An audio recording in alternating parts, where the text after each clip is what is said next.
Chers abonnés de Icône TV, salut à tous et bienvenue à cette randonnée de l'actualité en bref au Bénin. Flash du jour, mardi 7 février 2023.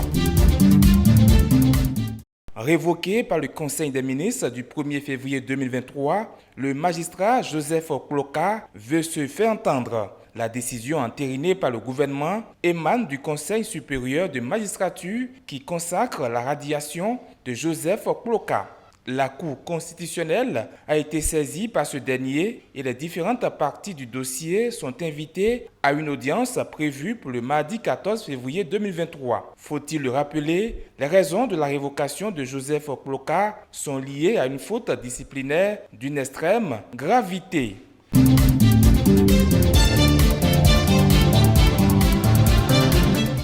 Impliqué dans une affaire de cybercriminalité, un avocat, 2 commissaires et un officier de police font les frais. Les chefs d'accusation portés à leur encontre par la criette sont entre autres escroquerie via Internet, abus de confiance. Le parquet requiert une peine d'emprisonnement de 5 ans ferme et une amende de 1 million de francs CFA contre les 2 commissaires. Même peine d'emprisonnement pour l'officier de police, à la différence qu'il paie une amende de 500 000 francs CFA. Contre l'avocat mis en cause, le ministère public a demandé à la Cour des sciences une condamnation de 5 ans de prison assortie de 2 ans de sursis.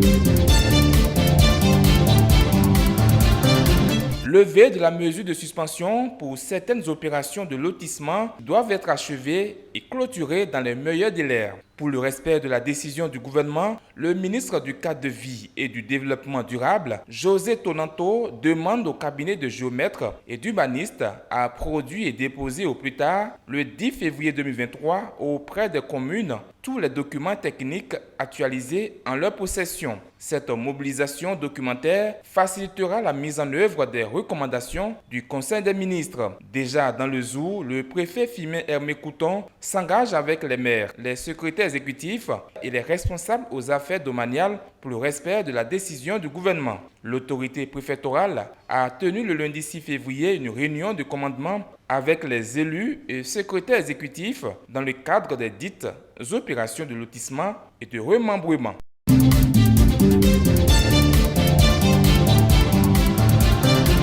Quelques heures après l'annonce du décès du révérend Nicodème Alagbada, ex-président de l'église protestante méthodiste du Bénin, le président de la République, Patrice Talon, est allé présenter ses condoléances à sa famille éplorée et à l'église protestante méthodiste du Bénin. Pour ce déplacement, Patrice Talon s'est fait accompagner de l'ancien président de l'église, Simon Kossi Dossou.